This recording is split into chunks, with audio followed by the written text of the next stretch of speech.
सुप्रभात बच्चों, मैं आपकी हिंदी की टीचर हूँ। आज हम क्लास 6 के पाठ 12 भगत सिंह का पत्र पढ़ेंगे। तो बच्चों, पाठ की शुरुआत करने से पहले मैं आपको बता दूं कि यह पत्र भगत सिंह ने तब लिखा था जब उनके पिता ने उनको फांसी की सजा होनी थी, तो उसको कम करने के लिए जो है एक अर्जी लगाई थी। और यह बात जो है भगत सिंह को बहुत ही बुरी लगी थी, तो उन्होंने अपने पिता को जो है उसके लिए पत्र लिखा था। तो पाठ की शुरुआत करने से पहले हम आपको बता दें कि यही पत्र जो है इस पाठ में आपको बताया जाएगा। ठीक है, पाठ की शुरुआत करने से पहले पाठ की जानकारी लेते हैं। चलिए शुरुआत करते हैं। देश पर जान न्यौछावर करने वाले क्रांतिकारी अपने लिए किसी प्रकार की दया पक्ष की कोई आशा नहीं रखते हैं। तो देश के लिए जो जान न्यौछावर करते हैं वो अपने लिए कोई भी दया की उम्मीद नहीं रखते हैं। क्रांतिकारी ऐसे होते हैं।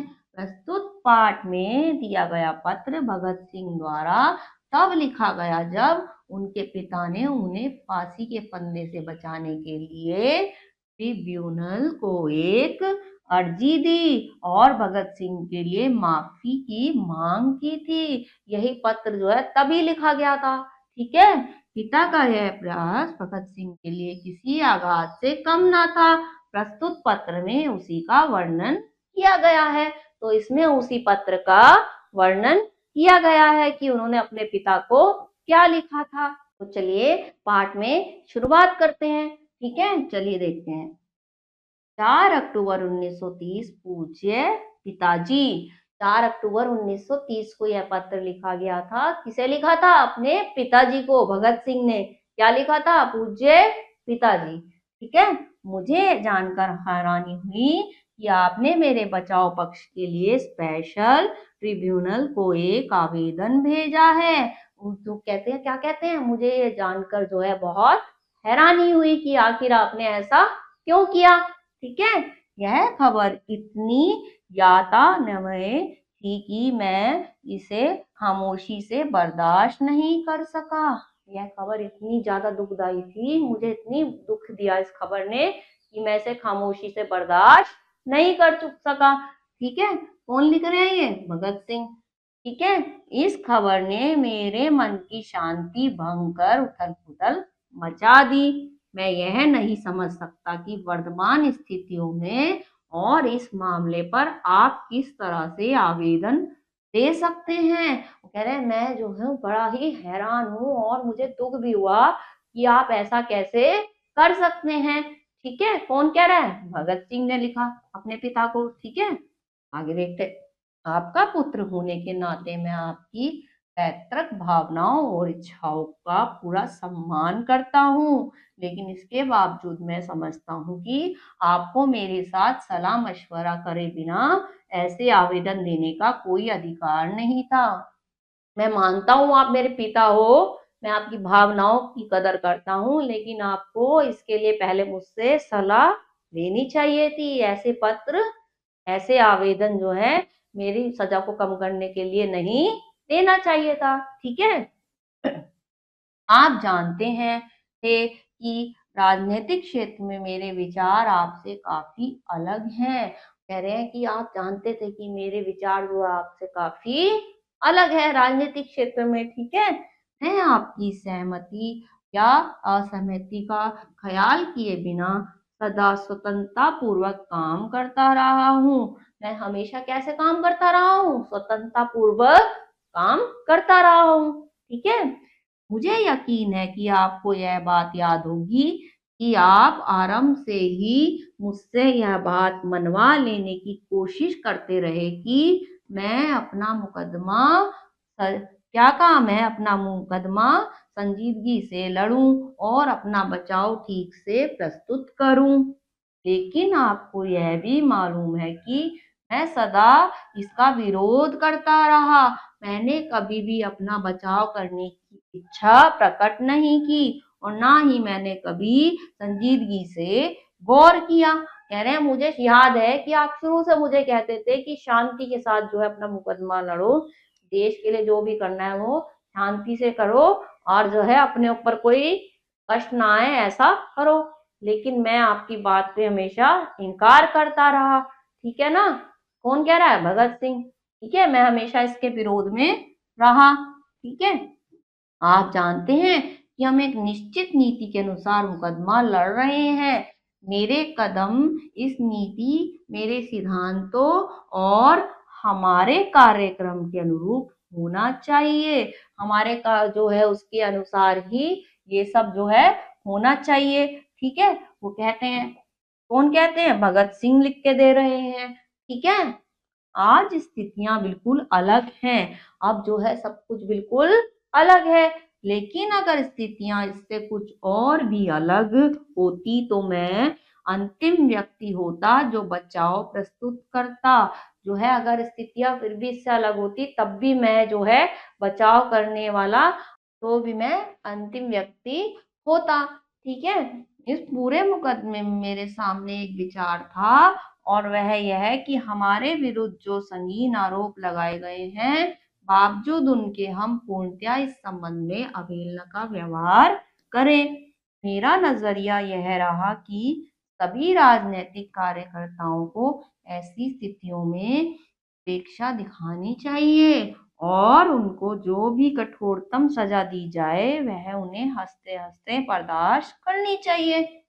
मेरी सोच ये थी, जो भी सजा दी जाए वो हंसते हंसते बर्दाश्त करनी चाहिए। ठीक है, कौन कह रहा है? भगत सिंह कह रहा है। इस पूरे मुकदमे के दौरान हमारी योजना इसी सिद्धांत के अनुरूप रही। हम ऐसा करने में सफल हुए नहीं। यह फैसला करना मेरा काम नहीं।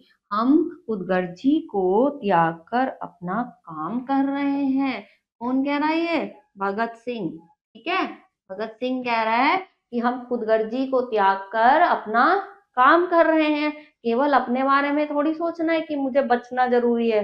तो हमें जो है, जो जरूरी है देश के लिए, हम वो कर रहे हैं। ठीक है, ठीक है, आगे देखते हैं। वायसराय ने लाहौर साजिश केस ऑर्डिनेंस जारी करते हुए इसके साथ जो वक्तव्य दिया था उसमें उन्होंने कहा था कि इस साजिश में मुजरिम शांति व्यवस्था को समाप्त करने के प्रयास कर रहे हैं। उन्होंने क्या कहा था? कि मुजरिम जो है वो शांति व्यवस्था को खत्म करने के लिए साहस कर रहे हैं। ठीक है, ऐसा कहा। इससे जो हालत पैदा हुए, उसने हमें यह मौका दिया कि हम जनता के समक्ष यह बात प्रस्तुत करें कि वह स्वयं देख ले कि शांति व्यवस्था एवं कानून समाप्त करने की कोशिशें हम कर रहे हैं या हमारे विरोधी। ठीक है, वो ये कौन लिख रहा है? भगत सिंह लिख रहा है। ठीक है, आगे देखते हैं। इस बात पर मतभेद हो सकते हैं।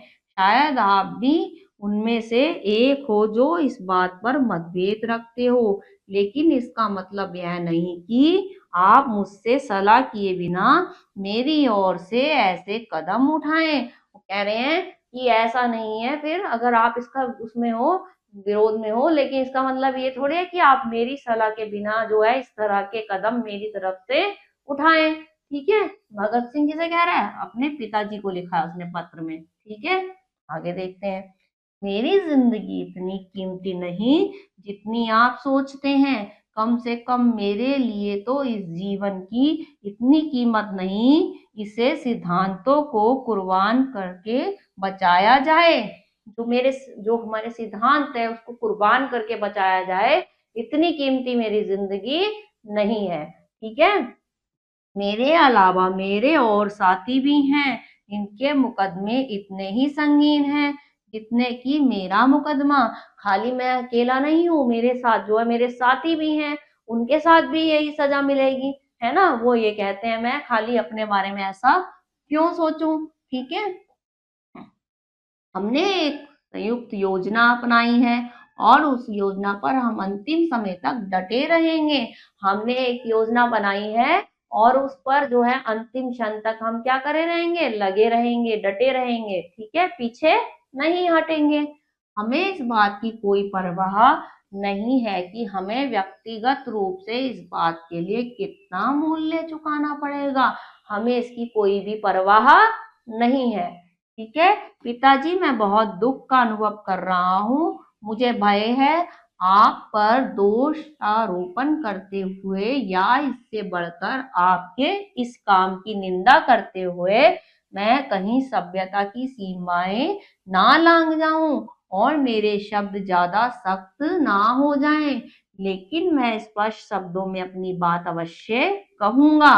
वो कह रहे, लिखा है उन्होंने कि मैं इससे ज्यादा सीमा ना लांघ जाऊं, इस समय मैं डर भी रहा हूं लिखते हुए, लेकिन मुझे दुख भी बहुत है, इसलिए मैं ये पत्र लिख रहा हूं। ठीक है, यदि कोई अन्य व्यक्ति मुझसे ऐसा व्यवहार करता तो मैं इसे गद्दारी से कम नहीं मानता, लेकिन आपके संदर्भ में मैं इतना ही कहूंगा कि यह एक कमजोरी है, निचले स्तर की कमजोरी।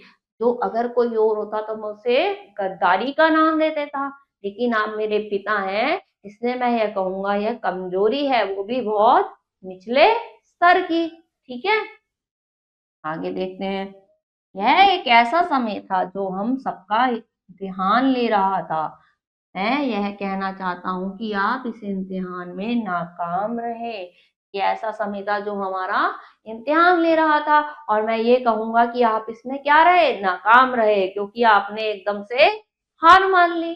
ठीक है, मैं जानता हूं कि आप उतने ही देश प्रेमी हैं जितना कि कोई व्यक्ति हो सकता है। मैं जानता हूं कि आपने अपनी पूरी जिंदगी भारत की आजादी के लिए लगा दी है, लेकिन इस अहम मोड़ पर आपने ऐसी कमजोरी दिखाई, यह बात मैं समझ नहीं सकता। इस ऐसे आपने जो है इतनी कमजोरी दिखाई कि आपने जो मेरी सजा माफ करवाने के लिए पत्र लिखा, मैं इसको समझ नहीं पा रहा हूं, ऐसा क्यों किया।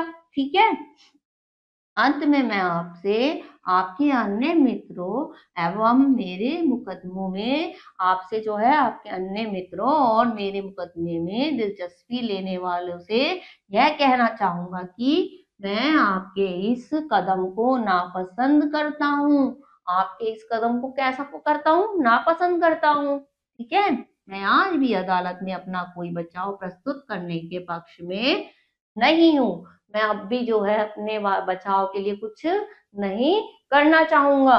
अगर अदालत हमारे कुछ साथियों की ओर से स्पष्टीकरण आदि के प्रस्तुत किए गए आवेदन को मंजूर कर लेती है तो भी मैं कोई भी स्पष्टीकरण प्रस्तुत नहीं करता। ठीक है, आगे ये कहते हैं, भूख हड़ताल के दिनों में ट्रिब्यूनल को जो आवेदन पत्र मैंने दिया था और उन दिनों में जो साक्षात्कार दिया गया, उन्हें गलत अर्थों में समझा गया है और अखबारों में यह प्रकाशित कर दिया गया कि मैं अपना स्पष्टीकरण प्रस्तुत करना चाहता हूँ।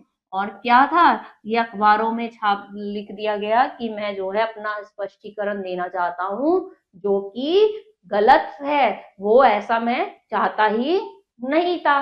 ठीक है, हालांकि मैं हमेशा स्पष्टीकरण प्रस्तुत करने के विरोध में रहा, आज भी मेरी वही मान्यता है जो उस समय थी।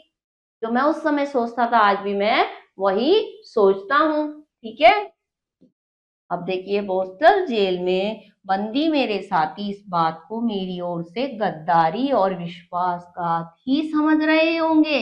वहां पे जो मेरे साथी बंदी हैं, उनको जब ये पता लगेगा तो वो भी मेरे बारे में ये सोच रहे होंगे कि मैंने उनके साथ गद्दारी की। ठीक है, मुझे उनके सामने अपनी स्थिति स्पष्ट करने का अवसर भी नहीं मिल सकेगा। और क्या होगा, मुझे उनके सामने अपनी स्थिति जो है वो स्पष्ट करने का अवसर भी नहीं मिलेगा कि ऐसा मैंने कोई बचाव की मांग नहीं की है। ठीक है, मैं चाहूंगा कि इस संबंध में जो उलझने पैदा हो गई हैं उनके विषय में जनता को असलियत का पता चल जाए, इसलिए मैं आपसे प्रार्थना करता हूँ आप जल्द से जल्द यह चिट्ठी प्रकाशित कर दें। आपका आज्ञाकारी भगत सिंह। वो कह रहे, उसने क्या लिखा कि मैं जानता हूँ कि मैंने ऐसा नहीं करा, फिर भी मेरे साथियों को और उसको ये गलत संदेश जाएगा कि शायद मैंने अपने बचाव में ऐसा करा। ठीक है, तो मैं चाहूंगा कि इस चिट्ठी को जल्द से जल्द आप प्रकाशित करवा दे ताकि लोगों को असलियत पता लग सके कि मैंने जो है हार नहीं मानी, मैंने कायरता नहीं दिखाई है। तो देखा कितने वीर पुरुष थे वो, कितने जो है क्रांतिकारी, कितने जो है निडर थे देश के लिए, कितना वो प्राण निछावर करने को भी तैयार हो गए थे। फांसी दी जो उन्हें सजा हो गई थी उससे भी वो नहीं डरे थे, ऐसे थे भगत सिंह। ठीक है ना, इसीलिए आज भी उन्हें याद किया जाता है ना बच्चों। आपके स्कूलों में भी मनाई जाती है ना भगत सिंह की जयंती, शहीद दिवस सब मनाया जाता है ना। तो वो इसीलिए मनाया जाता है। तो आप इस पाठ को दोबारा से पढ़िएगा, अगले पाठ में कुछ और पढ़ेंगे। तब तक के लिए अपना ख्याल रखिए। ओके।